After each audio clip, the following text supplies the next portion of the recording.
There we go. Boom shakalaka. We are live. Dan Lugo. It's 9:30 in the morning, and we're doing a fucking podcast, brother. I feel great. I already screwed up. I messed up because I dropped an F-bomb 10 seconds into the podcast. We're like, I would like to do this a little more clean if that's cool. Just the people I hang out with, I think they just appreciate it. First thing out of your mouth. 10 seconds and I drop an F-bomb. Sorry. And now my voice cracks like I'm Shaggy from Scooby-Doo. Hi, my name's Jared. I'm 13. I just started smoking cigarettes, and I used my first curse word. This is going to be a great podcast. This is going to be fun. Okay, Dan. You and I have known each other for a long time. First of all, sincerely, thank you for coming and doing this, man. I really appreciate having you. It means a lot that you take time out of your day, and you're a busy guy, man. You're not, you're no slouch, man. You are a fantastic guitar player, a great musician. We met working at Guitar Center. For the listeners that just kind of are curious about the background here, we met working at Guitar Center. Mm-hmm. And when it was in Edina. Yep, when it was in Edina. And then you moved to Florida, and when you came back, I don't know, and we'll get into the details on this. I'm just trying to get the bullet points here. When you came back, I think you did come back and get this job. Maybe not exactly perfectly timed like that, but basically we were at Guitar Center, and I just remember sitting there in a meeting one time, and our boss at the time, his name was Carson, and you can kind of elaborate on this. But I just remember we were in a big store meeting, and all of a sudden Carson's like, listen, I'm sick of all you guys thinking you're smart. Dan's the only one in this room with a master's degree. And everyone went, wait, what? And he goes, no, seriously, he has a master's degree in music. Compared to him, the rest of you are idiots. And he doesn't question me. So if he doesn't question me, none of you else get to question me. And it was like one of the rare moments Carson had a meltdown. It was like, and a genuine compliment. It was like, wait a minute. You have an effing master's degree in music? What are you doing at Guitar Center with your life, bro? And you were like, I don't know. And within 30 days, you left the state. You moved back home to Florida, correct? You're from Florida? Yep.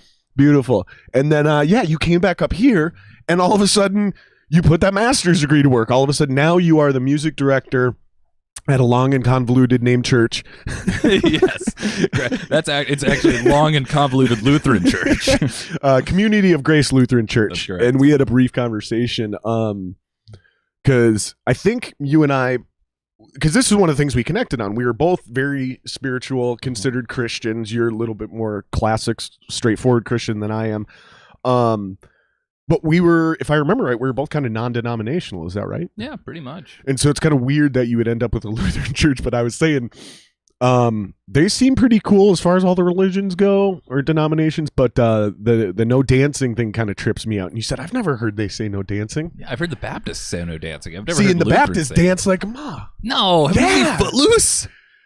I don't think those are true Baptists. Well, I think they're definitely not Lutherans. I think that was one of those bad movie representations of bad research. I went to an American Baptist affiliated college, Judson College, now university, in Elgin, Illinois. Awesome school, fantastic. Absolutely loved my experience there. But when I went there, I actually, part of the like covenant, the leadership covenant or whatever, I had to sign like I will not dance. It was not drinking. And this is not dancing. And this is the same school where you got your master's degree. This is where I got my bachelor's in worship arts. So okay. I'm not mocking. I'm just perplexed. So it's cool to make music, which naturally causes people to dance, but don't you dare dance yourself. I don't get it either, man. I've heard or that. You're buddies with the devil. Yeah, it's not about that. It's just racist. It's just straight racist. That was the best line before the podcast. Dancing's the devil? You're racist. Yeah. It's, I think there's something in history somewhere that has to do with, it's like the separation, the Platonic dualism, the separation between soul and body, and it elevates the things of the spirit, and the body is just trash. And somehow that got integrated into some Western versions of the Christian faith, and so all of a sudden it's like, oh, the body is bad, but it's like, no, the body's not bad. That's not even like a Jewish thought of the body. It's good. It's good. So like the weird. body is good. God made bodies good. Well, so and we like- can rejoice in things like dancing and like good holy sex. All of these things are good things. Well, and not only that, dude, but it's like Christianity and religions for so long have like gotten to the core and the power of things like humor, right? And they talk about like mind, body, and spirit and all those kind of things. And like all Christians are cool with playing drums and they're all cool with jogging. Dancing is an aerobic exercise, just like playing drums, just like jogging. The mental, physical, spiritual, emotional, positive effects that dancing can have on you, I just think it's one of the most bizarre things I've ever heard anyone attack. Like all the other stuff I kind of get, but then there's just this weird gap. Now, the reason I bring this up is because my grandmother's Baptist, and my grandmother was, well, traditionally she's Baptist. I think she was raised Baptist, and I think she was actually technically raised some weird version of Southern Baptist in the North. So let me ask you that. Is that Southern what we're talking Baptist about in the here? North? Is that like when you have Southern biscuits in the North and they taste nothing like actual Southern biscuits? Dude, you know what I got to do, man? I got to take you to this church here over North Side. Dude, you will think you are in Georgia. Okay. Like, these motherfuckers get... Oh, I did it again! Ding! Hey, we need Gotta eat another donut. We need a swear jar. I'm going to dive into one of them here in a minute. I just got done eating my eggs. I'm just going to use this ashtray for my donut crumbs. It's equally Just as so I don't smoke cancerous. Perfectly. No, these dudes get down. These guys get down. But yeah, it just, that whole thing just perplexes me, the whole dancing thing. But I'm wondering if there's a difference between like Baptist in the North, and they're the ones that are against dancing. Because I know Southern Baptist churches aren't against dancing. Baptists, as my friend Matt said in college, Baptists have the most sects. And by sects, I mean sects.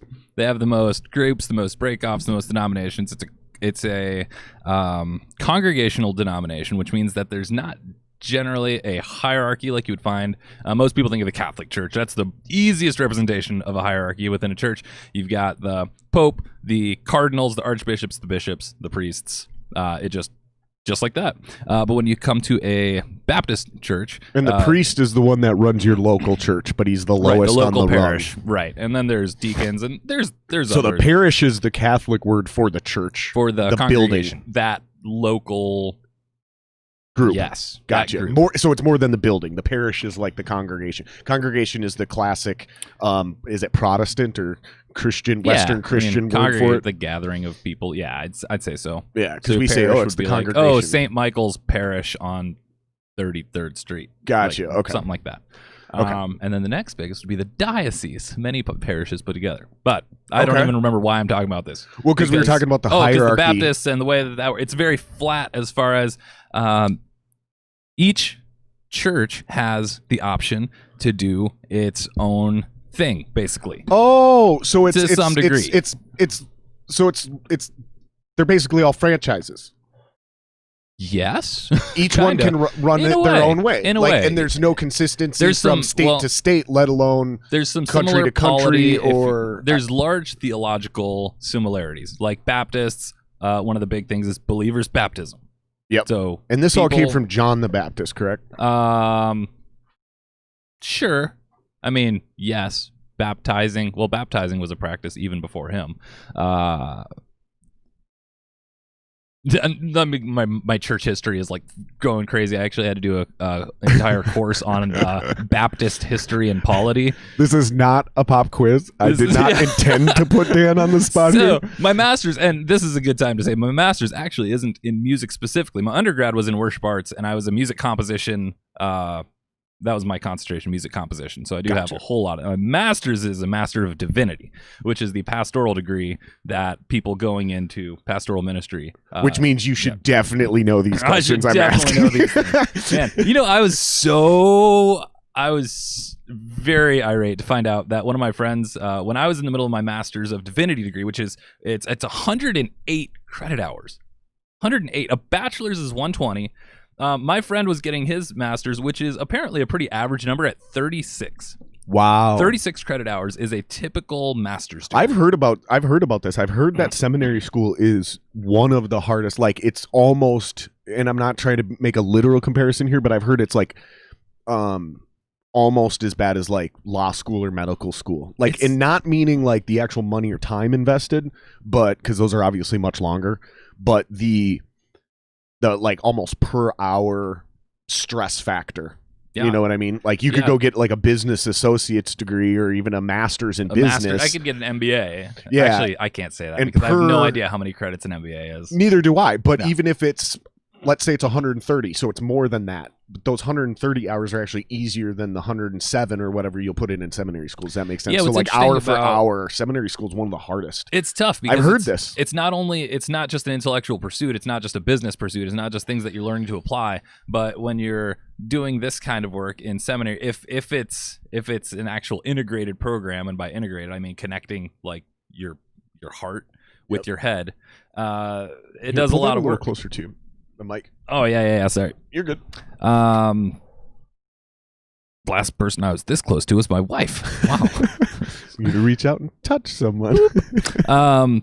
It's an integrated program, and it's when you're doing that kind of work, it's almost like you're doing that, but you're also processing your emotions, your upbringing, your family systems. There's a whole lot of things, because if you're going to minister to other people, part of pastoral work is counseling. It's being face to face with people and having conversations about the things that are most important to their lives. And if you don't want to do damage to them, you have to have the healing in yourself as much as possible. So in other words, integrated could just be like thorough. You could say. So when you're saying integrated, it's like, we're not just literally going to drill you on Bible verses. Like, no, you're a person and you're dealing with other people, and they have lives and parents and jobs and crap that brings them down, and things that make them depressed or question God or seek out God or what have you. And you're not just going to, and that makes sense to me. And that actually makes me feel a lot better about it. Yeah. Knowing that they think about those things. And I'm sure there's a lot that don't.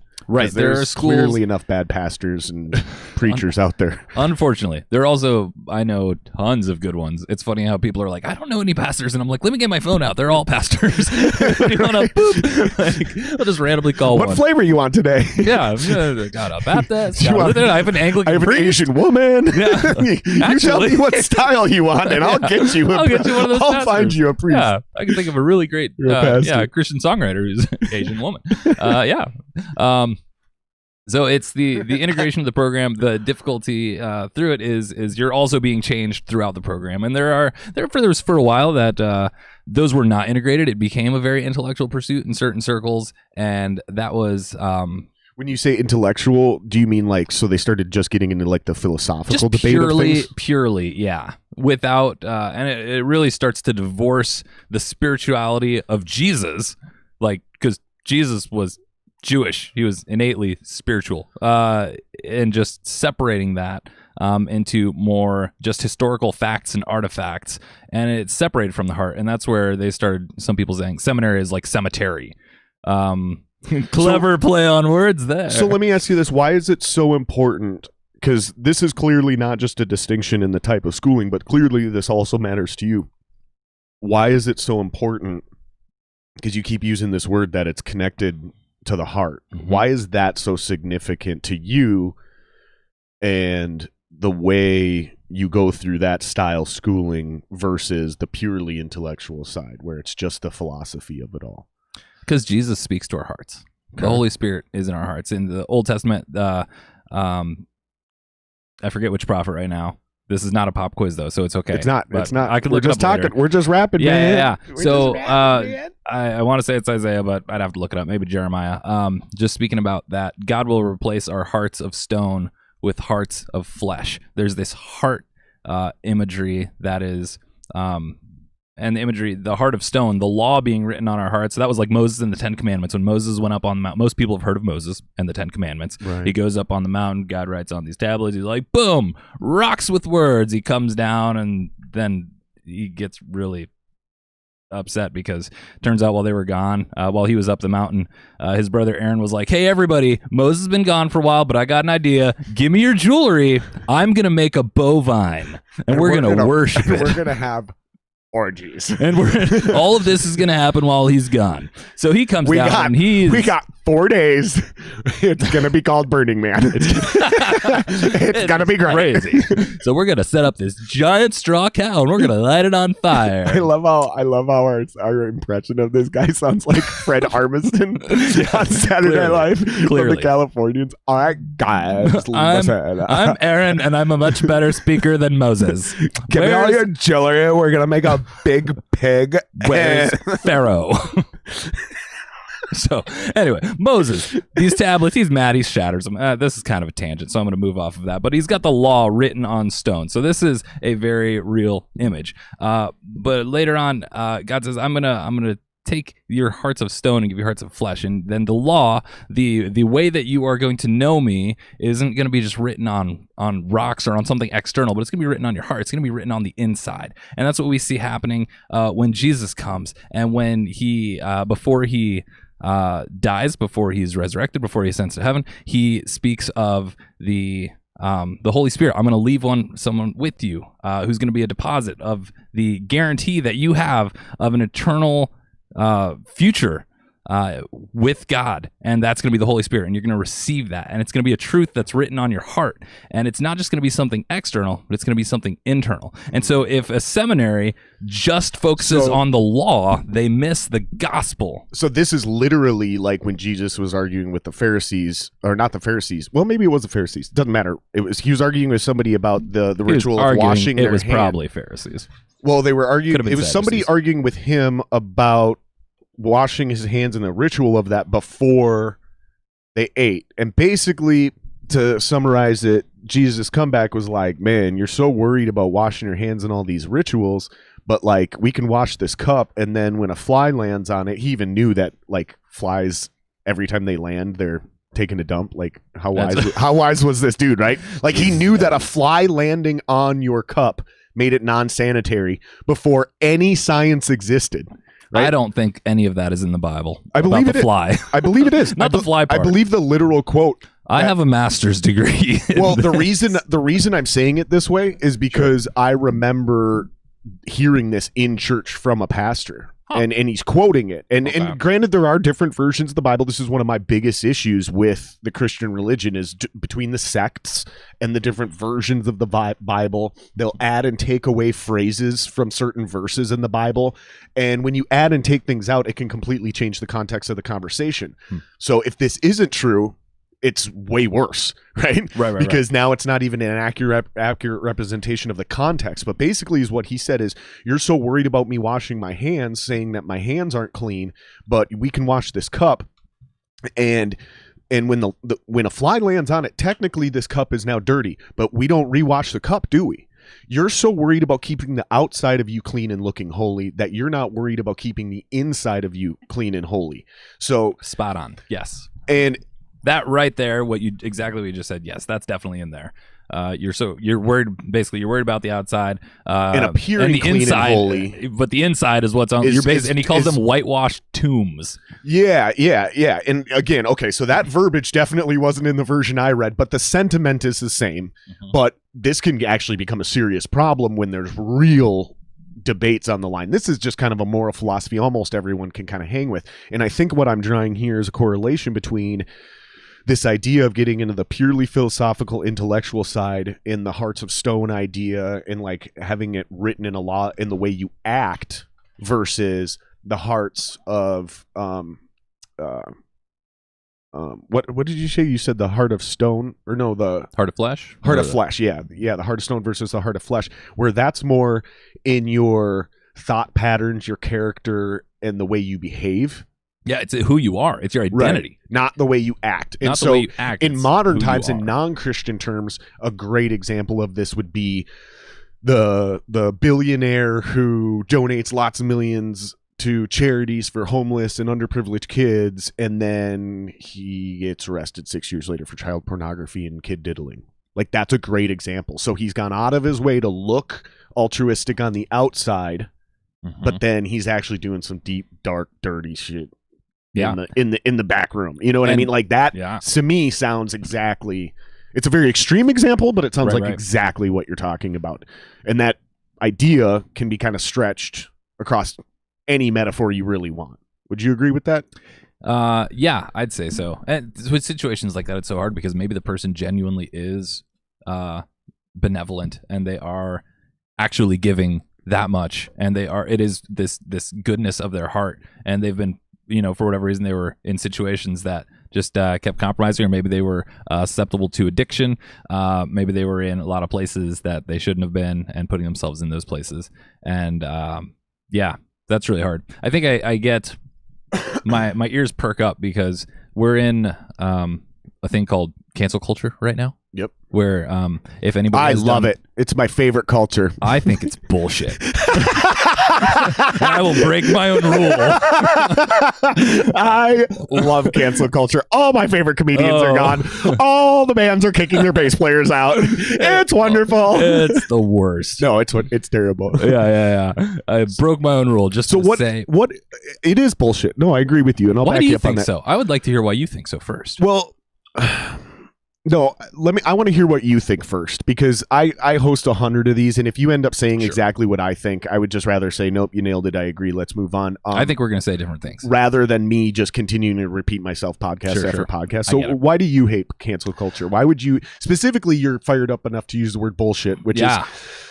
We'll get into swearing, because which is basically a biblical word. I don't think real swearing is actually a sin, but we'll get into that later. We have so much good stuff to cover. We'll get into that later, but you're clearly fired up about it, because we joked and kind of made this little thing. We're going to try to keep this as clean as possible, and you even were willing to say it. So this is clearly something that matters to you. Absolutely. So why does it bug you? So cancel culture basically writes people off, and it puts people, and my pastor, Darren, who is just really great dude and awesome teacher, he put this in words that I'm going to steal, but I'll pretend they're mine. Basically... welcome to the rest of the world. Yeah. Creativity is concealing your resources. I made that up. Clearly. Craftsmanship is skill without creativity. Perfect. I'm a word craft.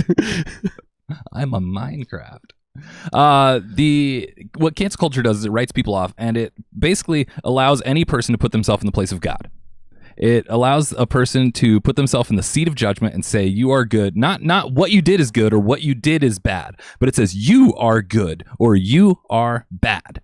And it allows people to write people off forever. And any Christian who buys into cancel culture has completely written off the gospel of Jesus Christ, which is that Jesus Christ came and died for the forgiveness of sins, all sins in total, and left those in the grave, and he can put those off. God himself, who is the only one who has the true right to be offended in total, is willing and able to put off an offense and not write people off for all of humanity. One of my friends my buddy Jose, who does the Irreverent podcast, which is just...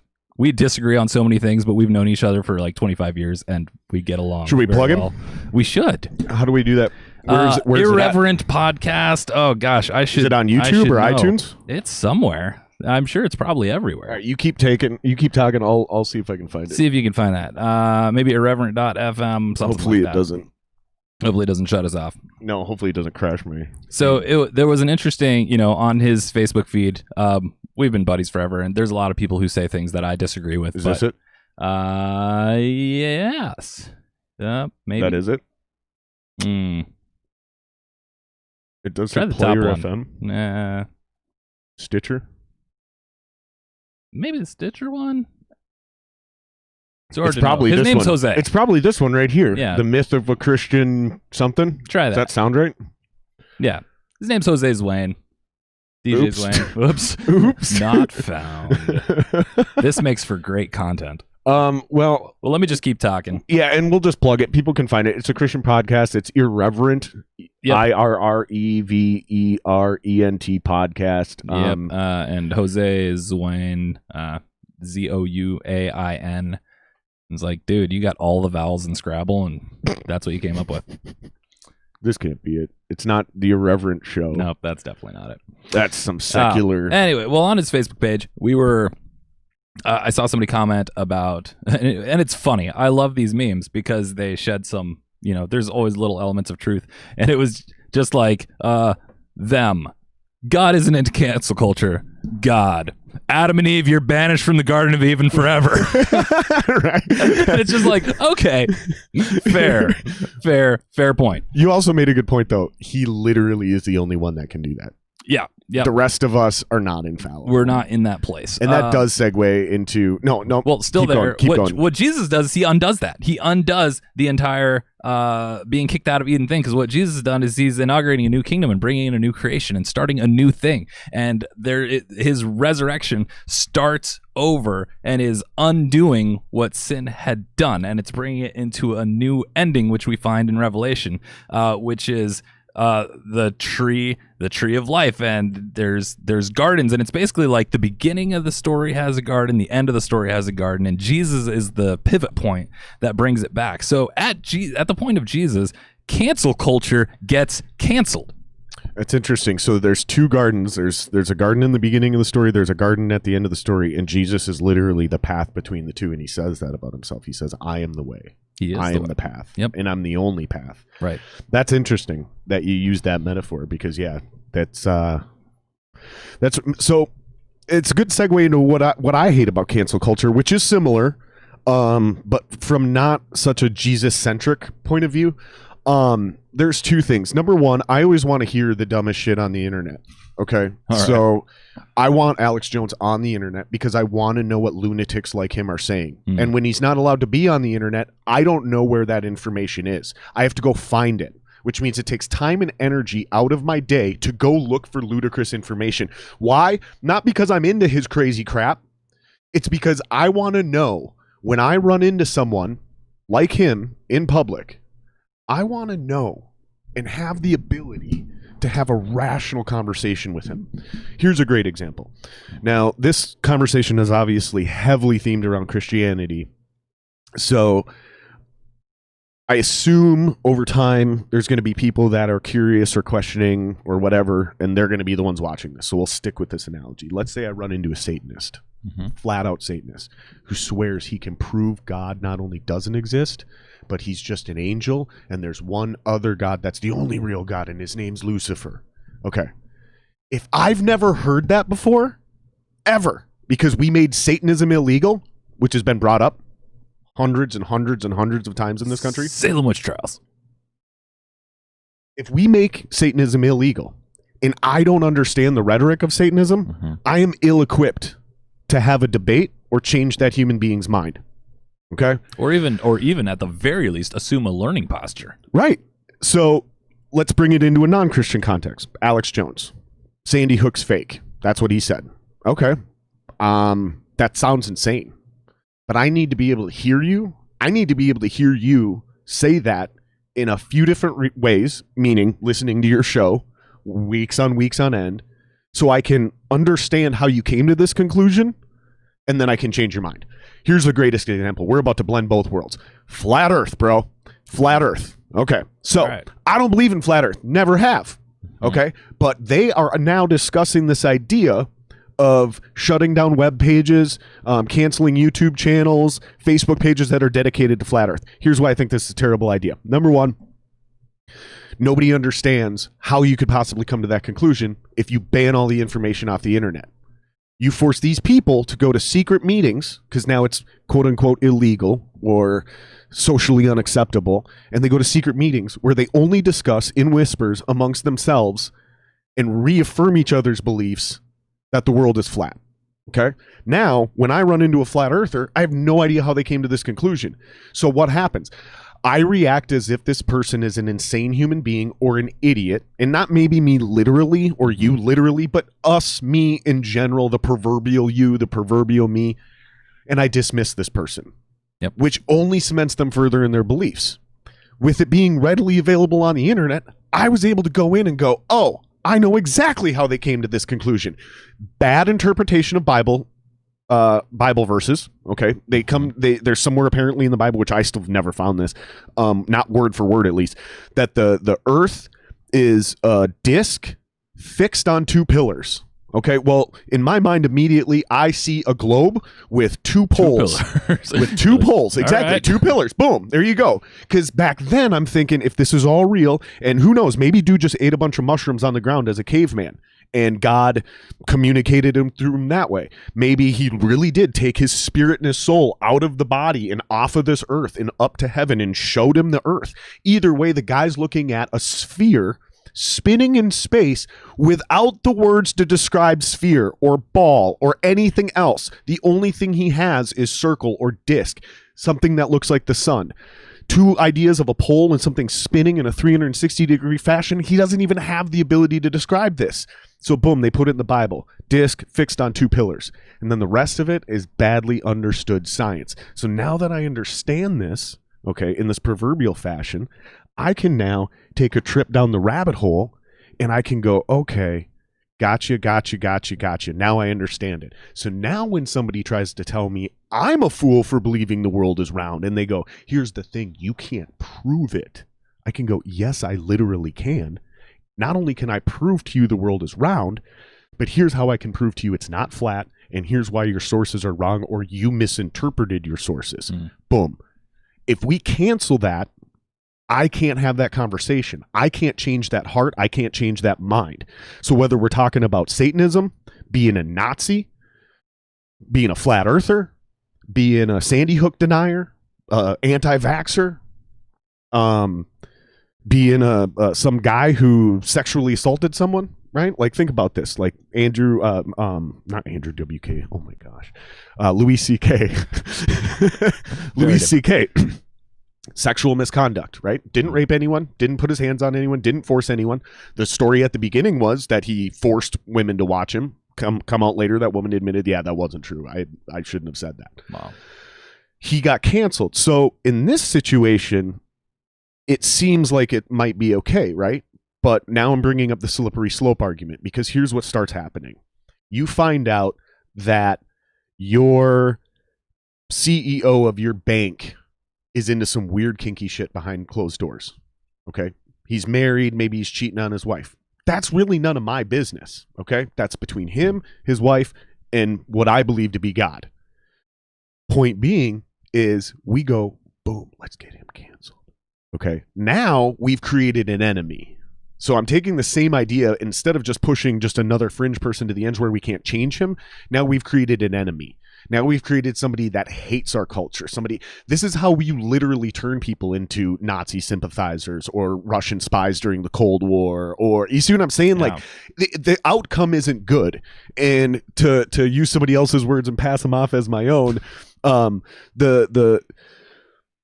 all of this idea is basically the same idea of like canceling hate speech, right? Like hate speech shouldn't exist. Well, I'm of the ilk that hate speech is free speech, and the only way to cure hate speech, or wrong speech, to use Joe Rogan's words, is more speech, is good speech, is right speech, which means we need to have more civil discourse.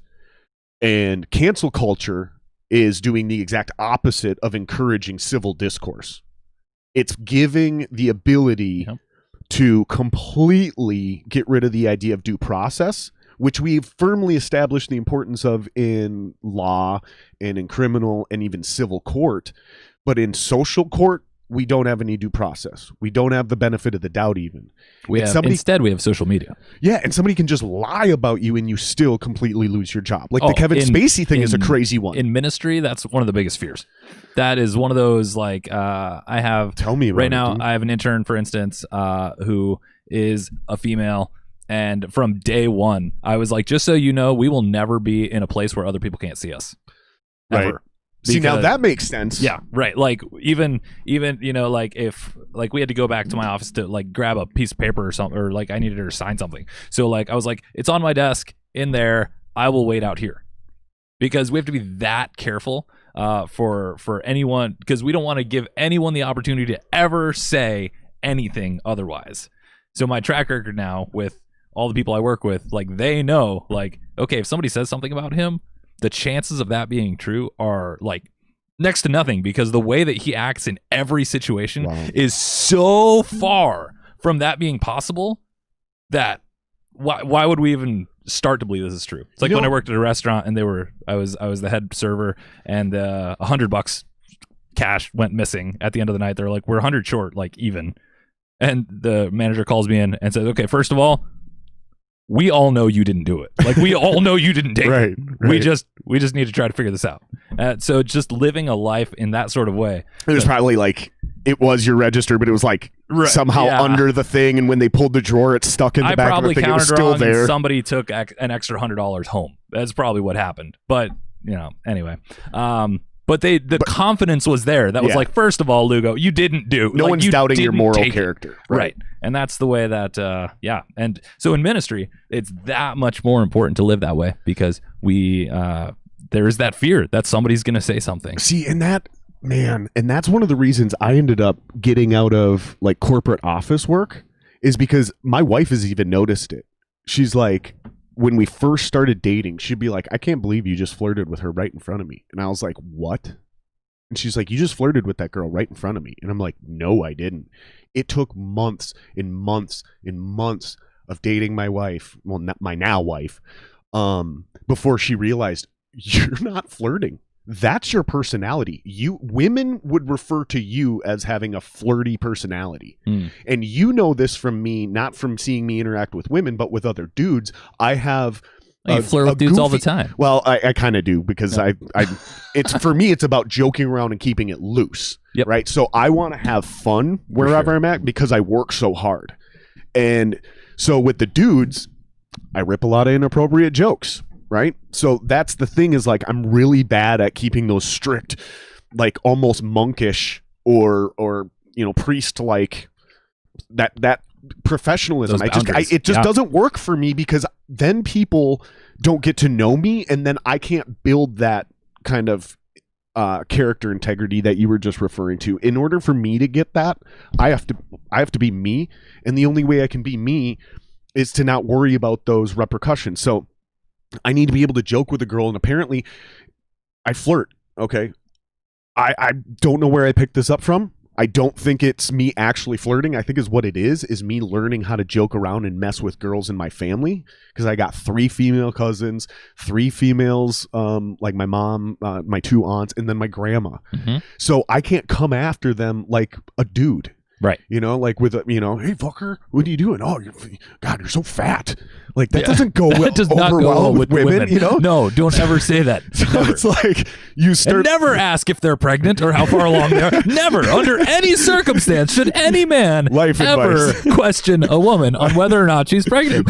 Ever, ever, ever, ever, ever. As soon as you think it, walk away. Exactly. This is 100%. Even if she definitely seems obviously pregnant. Yes. Even if she's having the baby, do not say it.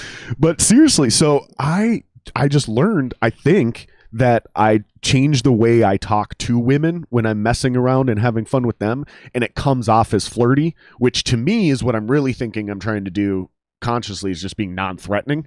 Like, I don't want to seem like I'm trying to creep on them, and I don't want to. So you over-exaggerate the other side of it. Yeah, and I think I also don't want to be abrasive, right? Well, here's the problem. In this culture, in this day and age, my personality plus the right environment, #me too.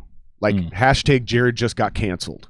So, I mean, it's not something, and it's so hard because we also have to create a space that honestly looks at those things and is able to confront what is truly bad, because there is plenty of stuff that is truly bad, and we can't just basically the flip side of it. And I'm sure 100%. We know each other well enough to understand the subtext of that, but for anybody listening, like, we also understand that there is a place for Me Too, because so many people have experienced and been hurt and been raped and have been taken advantage of, and just creeped on at work, just like normal, regular, everyday creeping, which is terrible that I even have a way to say normal, regular, everyday creeping, because that shouldn't be a thing, but it is. And that's the reality we need to live in, is like, and that's one of the things I love about you the most, which is a great segue into the next couple of things I wanted to ask you. Is like, one of the things I love about you the most is your compassion and your understanding, and you're weird because you're kind of an anomaly. Okay, so the way I kind of look at things, and wow, that sunlight is probably the brightest it has ever come through that window. I feel like you can notice it in this room. It's the angels, Jared. It's the angels. Your compassion, dude. Your compassion and your lack of just assholish, condescending judgment towards other people, even in the most wild scenario. So I know you to be an extremely liberal dude, not from your politics, but just from the way you treat people. Now, what I mean by that is the way we define liberal nowadays is like liberal seems to be very understanding and compassionate. I'm not talking about the progressive left. I'm not talking about these go punch Nazis and, you know, these liberals that want to cancel everybody. Those aren't liberals. Liberals is actually extremely moderate for people that don't really know. The classic liberal is a moderate. Nowadays, when I mean this is accepting, non-judgmental, whereas the conservative idea is like, if you don't agree with me, you're done. Like, oh, Right. blah, blah, blah, blah. And blah. that could be conservative in any direction. That's what I'm getting at is Yeah. progressives are not liberal. They're conservative. Conservative on their ideals. Yeah, they're just super far to the left in their ideals. That's why I'm not saying the lefties. Like, I'm calling them what they are. They're progressives. They're far lefties, and they're actually conservatives because they're intolerant of anybody who doesn't agree with them, and they're the ones that want to cancel people. My point is this. We're also in a really weird political time where we have this new crap going down in Alabama from a few years ago with Trump and the Supreme Court and this whole thing. Now, I would assume you're personally, and this is where a lot of people get messed up. I assume, and I want you to correct me if I'm wrong here, and this is why this isn't an interview, right? Because in a classic interview, you never ask a question you don't already know the answer to. This is not an interview. This is a conversation.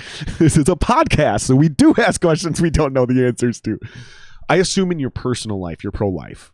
But I assume societally that you're pro-choice. And I assume that because of how I've come to know you and how you've seemed to make decisions in the past, but I'm curious where you actually stand on that, and wherever it is, what your rationale is behind it. Sure. I want to touch on something you said before that, and then I'll get to it, which is No. me being, Just kidding.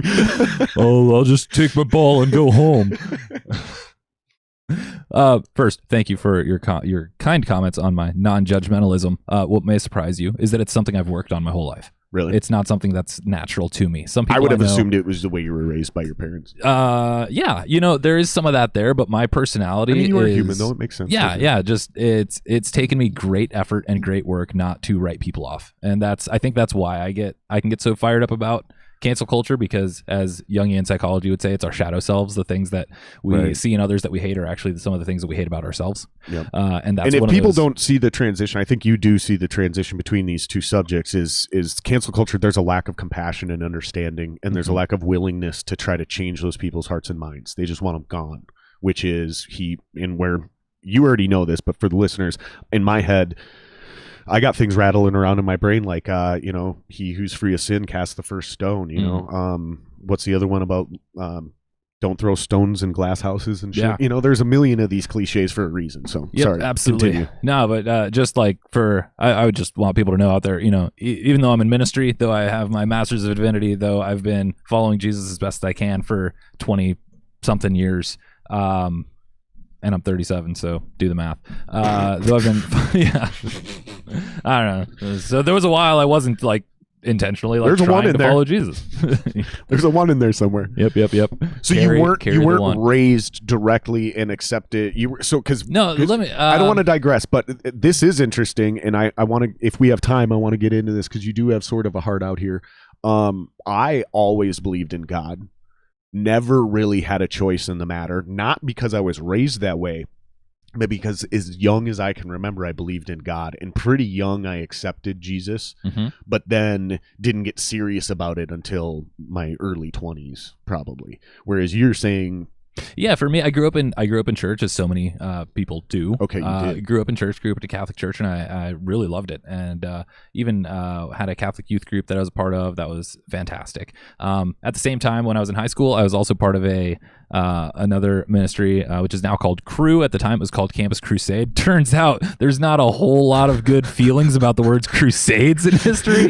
Go figure. So Campus Crusade is now Crew. But really met some great people through that, and some parallel organizations that came alongside. So I'm doing these two different things, and I had, like, in my Catholic church, the youth group was so it was a spirit-filled youth group. It was full of love and compassion, and like focused on the heart of Jesus in a really positive way. As I've grown older, I just assumed that everybody had that experience, and I just heard so many people talk about their negative experiences in the Catholic Church, and it took me until like probably 2 years ago to finally like just let the dream die in my heart that most people who went to Catholic churches had a really positive experience and encountered Christ. So would you consider yourself Catholic now?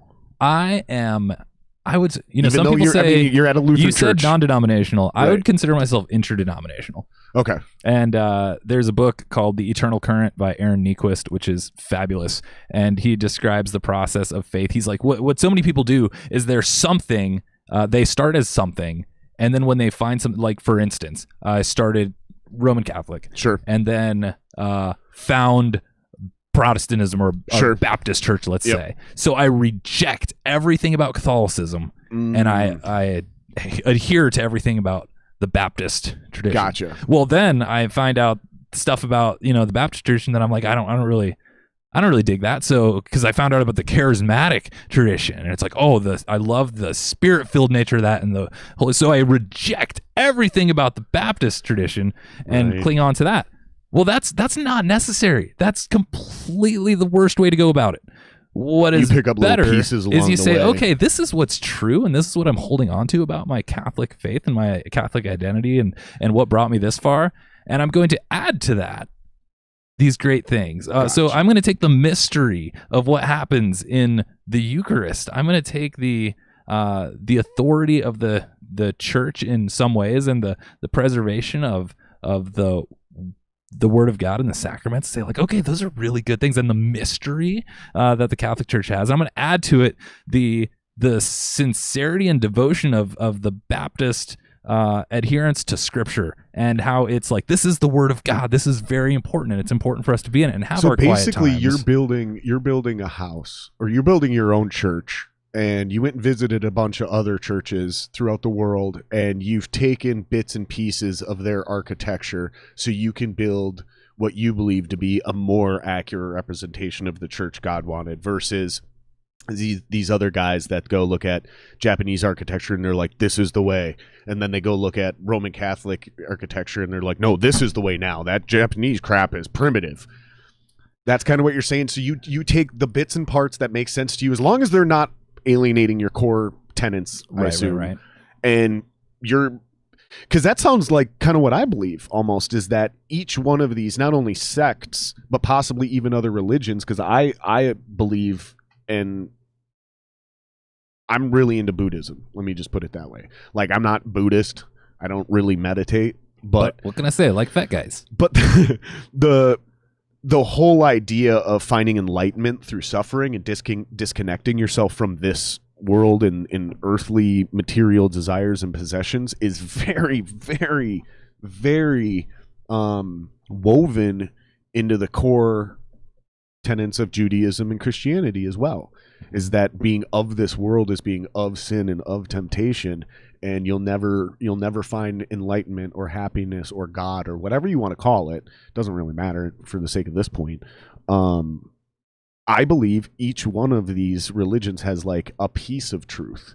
And the reason I would call myself a Christian is because I believe in the teachings of Jesus over the teachings of any of these other people that call themselves prophets or messiahs or whatever you want to call them, popes or different things. I don't know what all the religion deities, sure, whatever.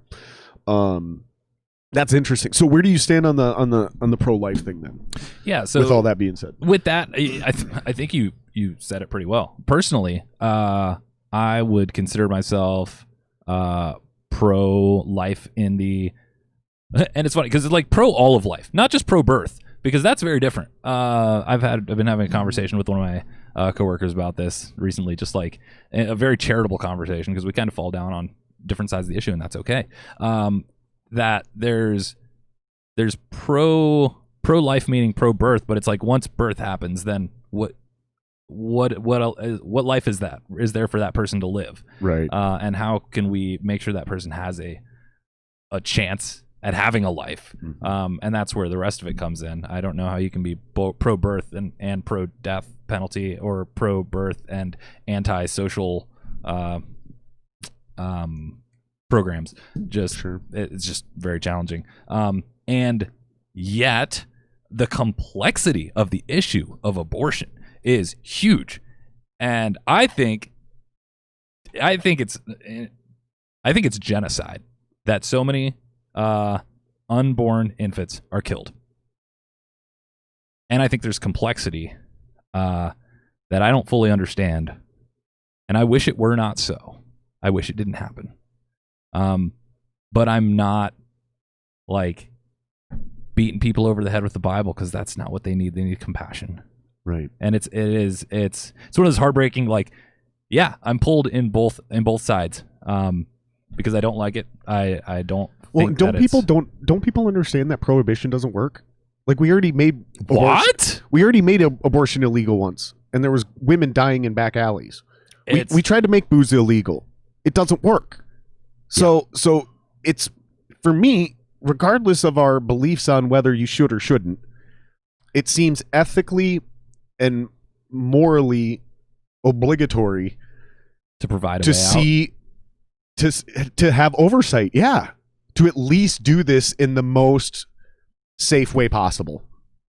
Because if they're going to do it, they're going to do it. And I'd rather have a doctor doing it in a controlled environment where the mother is protected and she has medical care, rather than some creep in an alley in a van using coat hangers or some weird concoction, some pills. It grosses me out. And that's why, like, even as a Christian or somebody who believes in all this stuff, I'm pro drugs. Like, legalize them all, man. Legalize them all, because same thing with the heroin addicts. Like, the numbers show in these countries that have legalized heroin, the numbers drastically go down, because guys don't worry about being arrested and going to prison for being an addict anymore. They go seek help, because most people don't want to be on heroin. They ended up on heroin. You know, before heroin was illegal, when our vets would come back from war, they would just stop doing heroin. They were doing it to cope with trauma. So, I mean, yeah, I'm with you, man. And I'm also of the ilk that, like, it says in the Bible, like, it's a sin to force your religion onto somebody else and force them to convert to your religion, and to force them to conform to your religious beliefs. Why? Because that happened to us.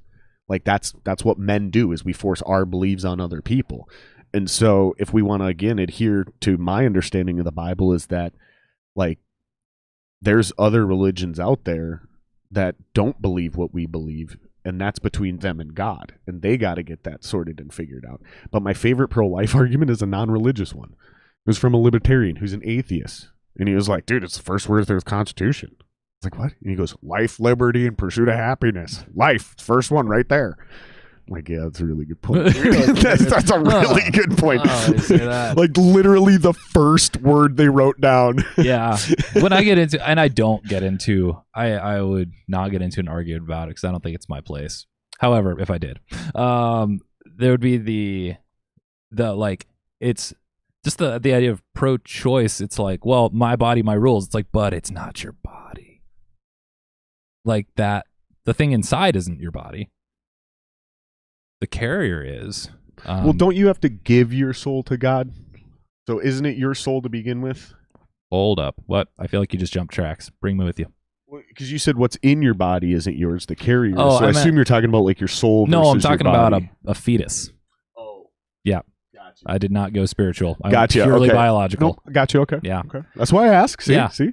And I think somebody, some people could enlighten me to that, and I haven't had those conversations. So that's where I want to be, charitable. So how do you and feel understanding. about God, what is it called when somebody's, like, chooses to die?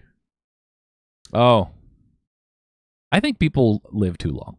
because that's I think that's some kind of people- like the same yeah, argument though, right? It's pro-choice interesting. and pro-life. Yeah. It's the same argument, but at the Yeah. end of the life cycle. Because right now, in certain states it's legal, and in certain states it's illegal. And it's like, dude, I'm 89 years old. I can't walk. I can't see. I'm going deaf. I'm miserable. I feel sick and nauseous every day. I've got cancer. Like, I want to die now under my circumstances with dignity, rather than watch myself Deteriorate. wear a diaper for the next 2 years as this cancer metastasizes and I can't do anything, or I can live the rest of my days even sicker on chemo. Yeah. I think my question to that, just the overarching. Like, all God these gave me things- cancer. Clearly he wants me to die. Wow. Okay. we just entered into a whole new realm. I mean, I think is one it of the though, questions, or is it the same I think thing? one of the questions over all these things is, for a person of faith, because if you're atheist, if there's no God, then really you are the master of your own destiny. Really, you're responsible to yourself and to the people you love, and as a society, culturally, you're responsible to your family, to making the world a better place. And that's its own civic duty. From a religious sense, we look at trying to, in some sense, I think the popular notion is we're trying to please and obey God as much as possible. If you were to choose the most horrible thing you could do to another person or to yourself, is there still grace for that? That's my question. What about from a non-Christian perspective? Like, you're Christian, but what if you're talking to somebody who's a non-Christian? Like, The donuts have come out over a non-Christian perspective. for real Yeah. though, Yeah. because like you were saying earlier in the seminary school stuff, like, you're not always talking to somebody who thinks exactly in that mindset. So, Right. because that's the one that bugs me. And this is again though where I diverge back to choice, is because, man, I don't know. Like, they're like, well, when does it become a person versus a fetus? Like, it's definitely not a person when it's a single cell. It's definitely not a person when it's just a sperm cell or just an egg, right? And then, okay, when it's 2 cells versus 4 versus 8, when does it become a human? Is it at the heartbeat? Is it at when they start dreaming? Like, I don't know. Right. And that is way too complicated of a question for me to answer, let alone pass a law that governs all 330 million Americans, Yeah. each with deeply differently held beliefs. Right. I can't do it, man. I got it. think- That's why I default to I think I used the wrong word earlier. I think I said diverge or something. That's why I default to being pro-choice on that. Because I'm like, I don't know, man. Yeah. And that's pretty much, when you said you pretty much knew the answer that I had, which is my personally held belief. I don't like it. But Those were How do I educated assumptions. yeah, right. How, what's my social response? It's I just look at the complexity of it. I got and one for you. Go there. Bring it. Here's a real complicated one. All right. Being gay. Can God create? Being gay. Here it comes. I've never actually seen homosexuality written in the Bible. The closest thing I've seen is when they talk about Sodom and Gomorrah, Uh-huh. they say wickedness. Yep. They say all kinds of stuff like that. There is a part in there about like laying with other men and women laying with other women. But Jesus never talked about this. And there's a lot of stuff in the Bible that Jesus was like, yeah, y'all got that way wrong. I don't know where you came up with that. And those are his exact words. Y'all got that way wrong. I don't know where you came up with that. Like, he didn't even say, I don't know. He said, I don't know. I don't know. I don't know That's where the y'all original came up with- Greek. If you read it in Aramaic, it's all just kind of slurred together. I don't know. I don't know where y'all got that. I don't know what y'all talking about. That's one, because again, whether it's a sin or not, I don't think those people are just automatically going to hell, because I know a lot of straight, God-fearing Christian people who do a lot worse shit than sticking a dick in a butthole. Yep. I mean, I just do. So I just don't buy it. You know what I mean? Right.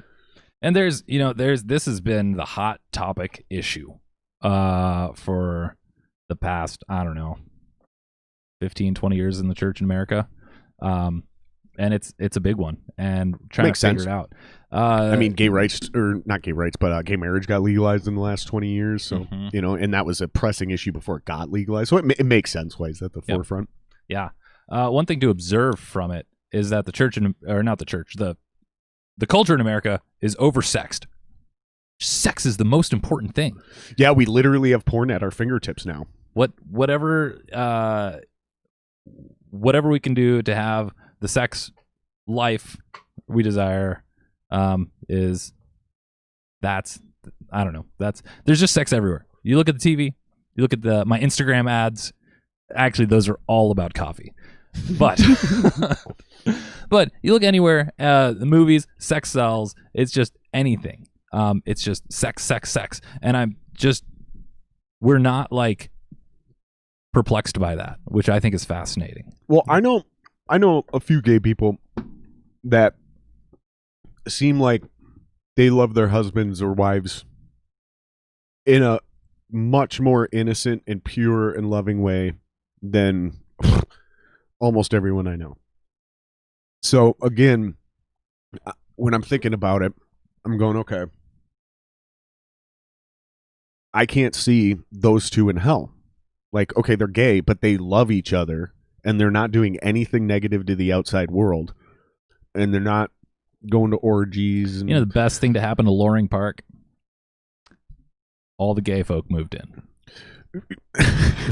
You lived in Loring Park for a while. I did live in Loring Park. It was awesome. It was clean. It was kind. And apparently from KO telling stories, Loring Park used to be like one of the worst places you could ever go. Yeah, it used to be a drug haven. Like, you'd go there and shoot up and smoke crack and all kinds of shit. And it's absolutely not like that anymore. Same thing with the Muslims over south. A lot of people are like, oh, these Muslims, and it's like, do you realize how great the Muslims have been for South Minneapolis? Like, they completely changed an entire area of that city. Like, completely. They went in, they bought the houses, they renovated them, cleaned it up. Crime went down. It's like one of the best parts of Minneapolis is where all the Muslims live in South Minneapolis. It's like, you guys are all racist. Yeah. So a question would be, could you be Christian and gay? And I know people who are both. That's what I'm saying. Yeah. Now, because I come from a very conservative family where I'll sit there and have this debate with them, and they'll keep looking stuff up. And like the few Bible verses they bring up, I'm like, yeah, but Jesus didn't say that. Like, and we've all sat here in these conversations and pointed out all these parts of the Bible where Jesus said, no, that's wrong. That's not, you're misunderstanding that, or you've taken that too far, or you've added stuff, whatever. So, and they go, they always result to, well, you know what? I don't care. I just think it's disgusting. It's like, okay, but that's a different issue. That's completely this is also thing. A question is what I don't want to misconstrue is we're not going to argue about gay rights because we already have kind of established the idea that gay people should have the same rights as everyone else. We did that through the pro-choice thing, right? Like, right. Everybody probably knows that we both think gay people should have the right to get married. I'm going farther than that because the question that matters to me is exactly which. So you can be Christian and you can be gay. And I think that's important, and it's crucial for people to understand that not all Christians condemn the gays, because I think it's such a complex issue. Again, it's complex because there's a question of authority. And that's the exact way to say it. That's what it comes down to is authority. What's your authority? And what many Christians are trying to do is live by the authority of Scripture, which takes a precedence over the authority of my or anyone else's preferences. And the interpretation of the Scripture is saying this isn't an okay way to live. And when you try to narrow it down to, is this right or wrong? Is this about, can this person go to heaven or not? It dismisses the entire framework of how this faith and the outworking of it is structured. Right. It basically says, well, I can pick and choose whatever I want to do. It's not about that. Really, right, they call that customizing, and that's dangerous. That is dangerous. And yet we all do it. We all do it. Everyone's got their own highlighted portions of their Bible and not others. It's like, well, I believe that Jesus is the only way, and if you don't believe in him, you're going to hell. And also, I don't even give money to the poor. I don't take care of people who really need it. I dismiss Black Lives Matter. I just shove all that to the side, but you need Jesus. And then other people will say, the Bible says we have to take care of the poor and that Black Lives Matter and stuff, but Jesus isn't actually important. He was just a figurehead and a teacher. Right. Or the one I've been hearing lately is like, no, Jesus says to take care of the poor, blah, blah, blah, blah, blah. So that also means you can't be rich. It's like, wait a minute. You're like, wait, whoa. How the hell did you draw that bridge from the? you went from India. You went from India to China and skipped all the mountains in between. How'd you do that? Yeah, and these are complex issues. And the hard thing, and it's funny because you asked me a pretty straightforward question, and I'm not answering it straightforwardly because, and it's not like, he's trying to work his way around. It's like, no, this is a nuanced issue. These are simple questions that do not. They're not get simple answers. Right. They're not easy questions. Right. They're simple questions that require complex answers. Yeah, and I think what I can say is it's a very challenging internal battle for me because there are things in Scripture that have changed over time. 200 years ago, it would have been like, well, duh, slavery's okay. That's why we're all doing it. Well, not everyone. There were obviously people fighting against it. Mm-hmm. But I mean, and just being gay is been like in and then out and in and out throughout the last thousands of years in different civilizations. And it's complex. And what I will say is there are church communities, there are faith communities, Jesus-loving faith communities who reject any association with homosexuality. It's just not going to work there. There are also Jesus-loving faith communities in which they are inclusive in that sense, that being gay, being homosexual is totally cool, and there are gay priests or pastors or ministers, and if that's an or if you're looking for Jesus and want to be part of a church, especially in the Twin Cities, you'll be able to find one like that. Right. Our association that we're a part of does not have a specific church. Well, I would say gay marriage is not authorized through our denomination, your charter or whatever. Yeah. There are ones that there are, and it's one of those. I'd be glad to talk to anybody more at length that's more interested in this topic. I mean, here's the thing: is I can literally become an ordained minister and marry you. So it's like 15 minutes on the internet. You can't marry me. I'm already married. I can marry anyone, but you want to get married again? You want to renew your vows? I can do it. Perfect. It's like $150. I don't even think it's that much. But what is ordination really? I mean, I'm not ordained. It's such a silly thing too, because I just lost my train of thought. I was going to say something and I totally sidetracked myself. Simple question requires a complex answer. Yep. Yeah, I don't remember what the hell my train of thought was. I don't know. I think my track record is I've been like, I think any gay person that's ever met me would probably think they've had as much of a positive experience as you have. Yeah, I don't think